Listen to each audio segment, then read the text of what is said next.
you could stand up from You play it on guitar. As we go marching, marching in the beauty of the day, I want to start this video by telling you that 2019 was the year that I had my first encounter with real hatred. Sure, I'd heard comments and read the news, but I'd never before been up close and personal with real, full, violent homophobia. And here's the thing, I'm very privileged. Nobody in my community or family has ever had this kind of response, and because of this I have a pretty thick skin when it comes to discrimination. I was raised to believe that I'm perfectly fine as I am, and so it's pretty hard to convince me otherwise at this point in life. But my experiences were a rude awakening. They made me question if perhaps my view of the world had been naive. The experiences hurt me deeply, not because they made me doubt myself, but because they made me doubt, seriously doubt, the kindness and goodness of others. And if perhaps my identity and my relationship with queerness had been naive and slightly misguided perhaps. This is the context in which I went to Pride in 2019.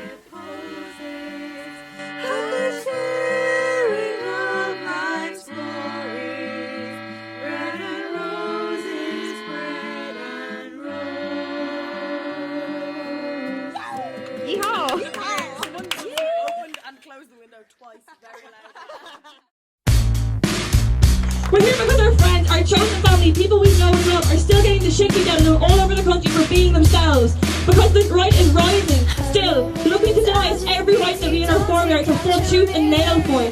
We're here because this kicked off 50 years ago at Stonewall Inn in a hail of bricks and bottles. Is this what it was for?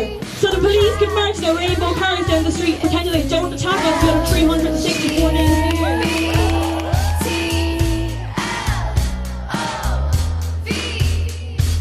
That year, for the first time, there was 2 Pride parades. There was the big annual one that I've loved since I was 15, but it was being overwhelmed by floats from multinationals like Amazon and Google and companies whose policies seemed to spit in the face of the LGBT history of struggle for human rights. So instead, I went to the Rosie Hackett Bridge, where there was a second gathering that was political and community-based and spoke about trans healthcare and LGBT asylum seekers in Ireland, that really attempted to give an authentic voice to, marginalised LGBT voices. It was the first year that there had been 2 prides, and it was also the first year that I went with a more grown-up sense of what it was to exist in the world as a queer person.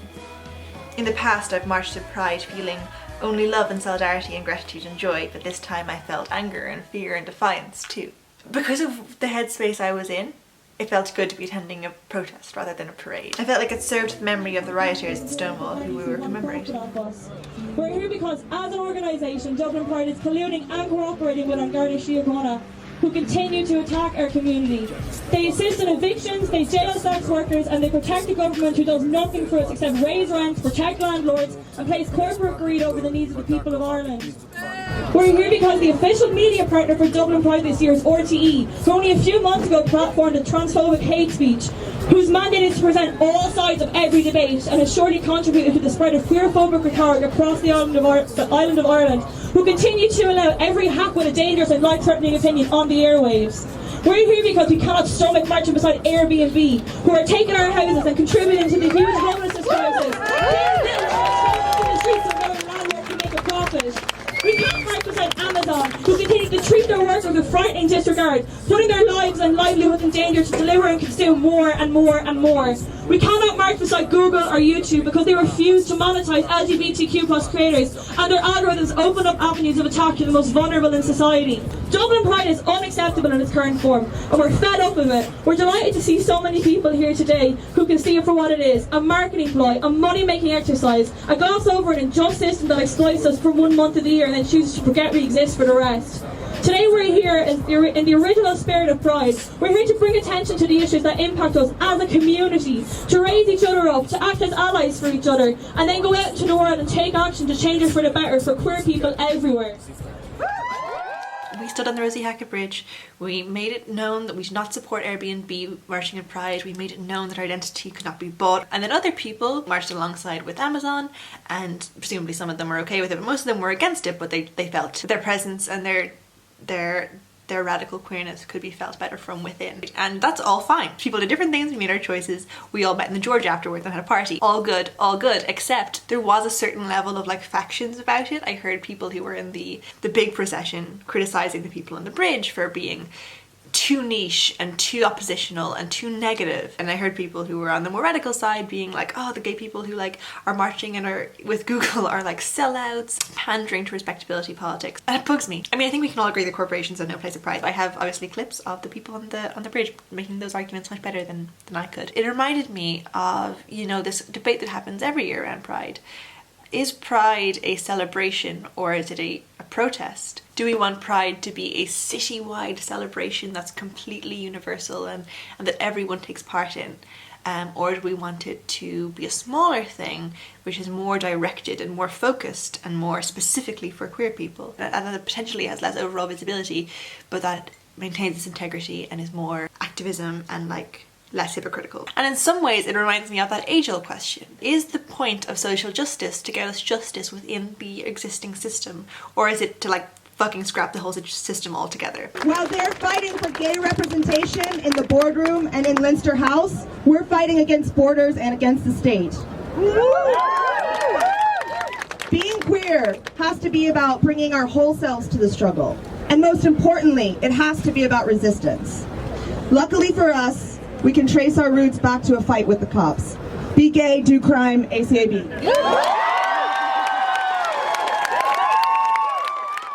I'll admit that I was maybe a little bit snobby about my choice at first. I was kind of like, I'm not one of those sellout gays, I'm a dyke daughter of the revolution, baby. And I was gonna make this video about how I went from the mindset of like, gay rights means that I too can have a white picket fence and a wife and 2.5 kids someday, and how I like shed my internalized respectability politics and moved into the space of like, be gay, do crime. I was gonna say be gay, do crime. But then I was talking to someone about it, I called someone. I was talking to her about it and she got kind of defensive because she had marched in the bigger Pride parade. So weird because timing wise we're at like completely, when we met we were at completely different arcs, right? Because I had gone through the like hating corporate pride thing and had like, I was at this dip where I was like, I'm so exhausted of being gay, I just want to have a nice day, like party or whatever. And then I talked to Roisin about it a bunch and like we really went back and forth about it, and like I really went back and forth about it. And then it got to last year and I was not in a great place, and I was like, I need to just let myself enjoy this. I've never, like, because we were talking, yes, this is what it was, we were talking about going to Alt Pride, and neither me or Roisin had ever been to Pride before. Yeah, so we were like, fuck, let's go to the corporate one. I don't even care, like, I want to feel the wave of love, basically. But then I was really shook at the actual Pride, because I was expecting it to be this big, I don't know, Bank of Ireland's corporate thing, but then they had all these speakers who were like, the first Pride was a riot. Like, I would never criticize someone who went to that Pride. I more just had like issues with, I guess, like, obviously there's so many activists and queer people at that parade. It's just that like, I think what people find weird is that like it's so like there's so many cool people, and then like having like Google and Amazon beside them as if they're like brothers in arms, and as if like they too threw the first brick at Stonewall, you know? Yeah, no, and I'm definitely more, and like pretty much always have been leaning more towards the like, we're here, we're queer, as opposed to the gays are just like you vibe, but I think what I'm trying to get at, I like, ethically, All Pride was better, and I was glad it was happening, and any other year I probably would have gone to that instead. But I'm very, very tired of being on edge because I'm gay all the time. I would like to experience the celebration-y one while acknowledging that it's problematic, right? Yeah, and there was a lot of value to just being in a space where you're not afraid and where you're at ease. And there's also no pressure to like be oppositional, because I think we spend most of our time being like oppositional, and that's like, I'm happy with that, I'm fine with that, I think it's the way we have to be.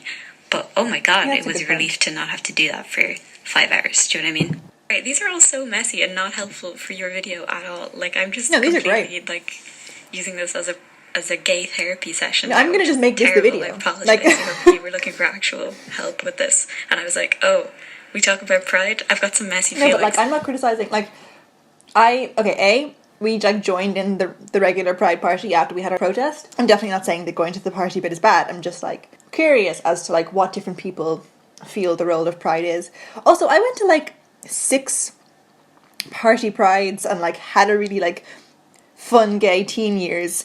So like it's obviously different how I'm going to approach this, and like my ability to like reject like Google.com Pride is obviously different from someone who's never been thank before. You. Like, I didn't want to say that because I think that would come off so assholey. But like, okay, cool.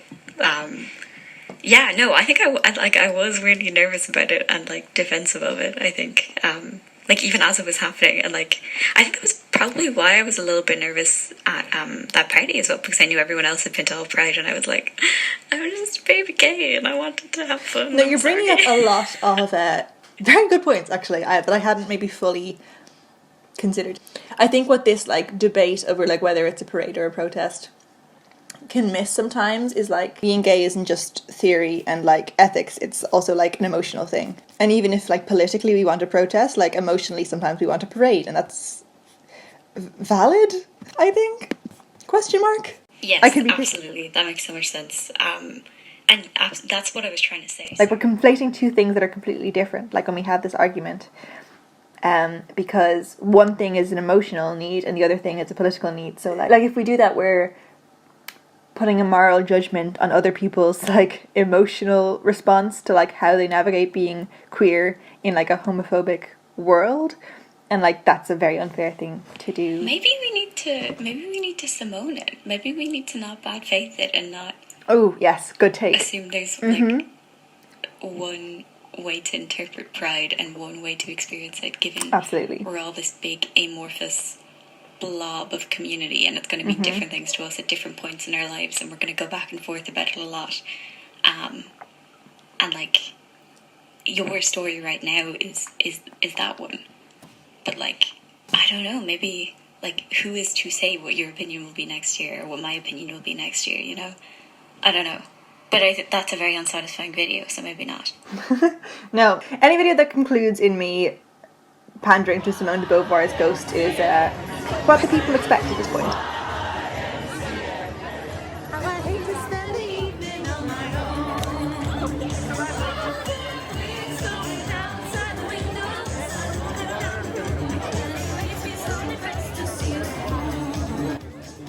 I think what I'm trying to articulate is that what bugs me the most about corporations taking such prominence at Dublin Pride and making a lot of us feel like we can't in good conscience march beside them is that it then divides the community. Pride is a protest, but I think part of its power is the volume of us.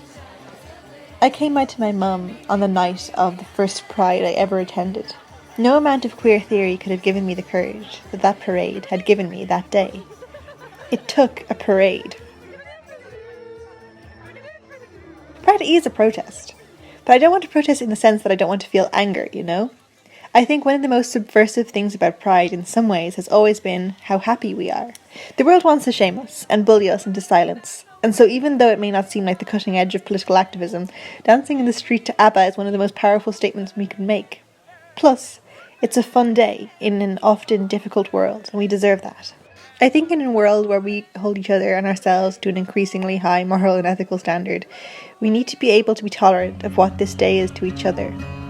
It will mean different things to different people based on who we are and where we're coming from. But whatever we do, as long as we do it out of a sense of love and a sense of community, and put our own culture at the centre, I think it will live up to Stonewall's memory. And literally nothing makes homophobes angrier than seeing us living our best lives on the street, taking over the town. So there's that as well, which, I'm not gonna lie, makes me pretty happy.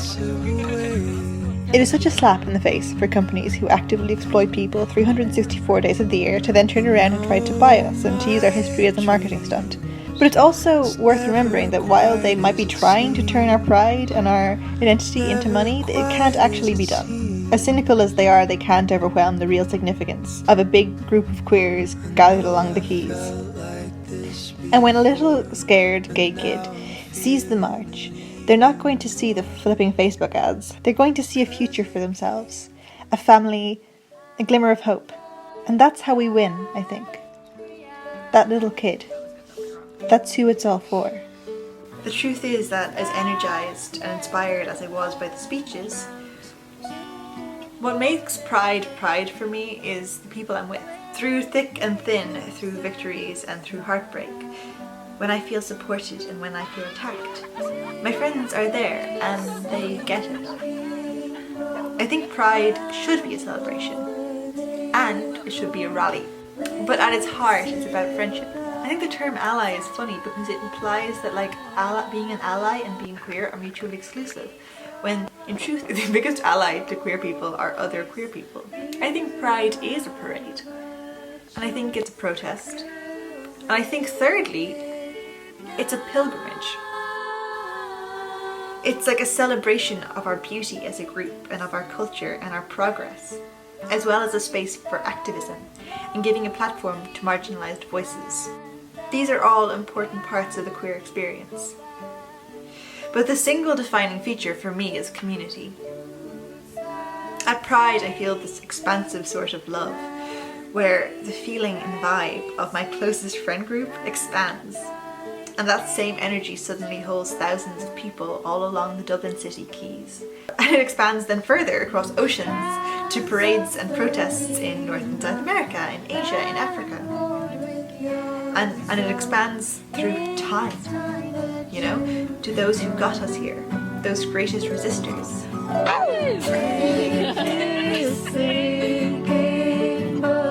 I went to a podcast recording once where I listened to a panel of older LGBT Irish activists. And what blew my mind the most wasn't what they said, it was the fact that they sounded like us. They had our silly sense of humour and our same jokes and our same feelings. It was truly bizarre but also quite moving. Maybe a bit like when an adopted child meets their biological family for the first time and sees genetic resemblance for the first time, and I've heard people talk about how weird that is.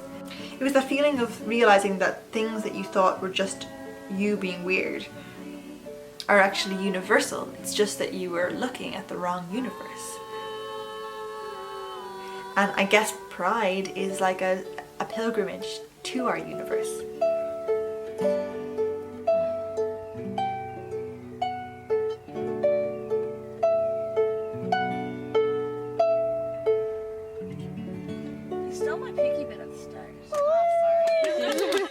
So to me personally, I don't really care whether you spend the day organising action or if you spend the day dancing to Share. I just want to know that you're here in this with me. Because to me that's what's radical about our community, that we're here. The piñata is the rainbow garter cars. Think about rainbow capitalism while you're doing this. So hungry!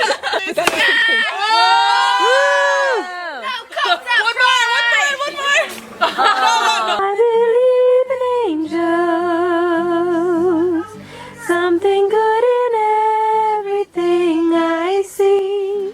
In the evening of that Sunday in June, we sang around singing under the sky.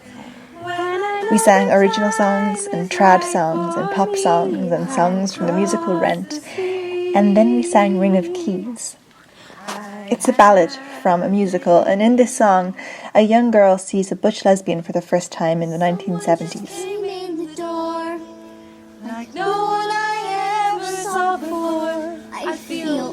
It's not a love song in the sense that she's attracted to her, but it is a love song in the sense that this child sees a stranger and all at once recognizes in her a place for herself in the world. It's that aha moment when you don't seem to line up with what everyone is telling you a person is, until one day you discover that there's other options and that they already seem familiar to you instinctively.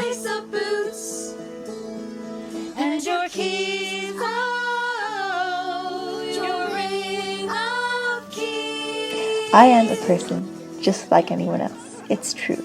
We're just like you, and love is love, and labels are annoying. And yet, here I am, with this invisible ancestry. These people whose shoulders I stand on, who I will never meet. It's probably conceited to say, but I think we're alike in a certain way. These strangers in whom I recognize a place for myself in the world, they carved out a place for me in the world. They created another way to be. And the second I saw it, I knew it was a place that could be mine. This is why pride matters, and this is why it's important that we remember what it's about. Not about profits, not about an opportunity to sell things and to use rainbows to improve your brand. It's about real people and their real experience, something sacred and beautiful and human. Looking at other people and thinking, thank you, and thinking, I'm with you, I'm one of you. Looking at someone and thinking, I know you.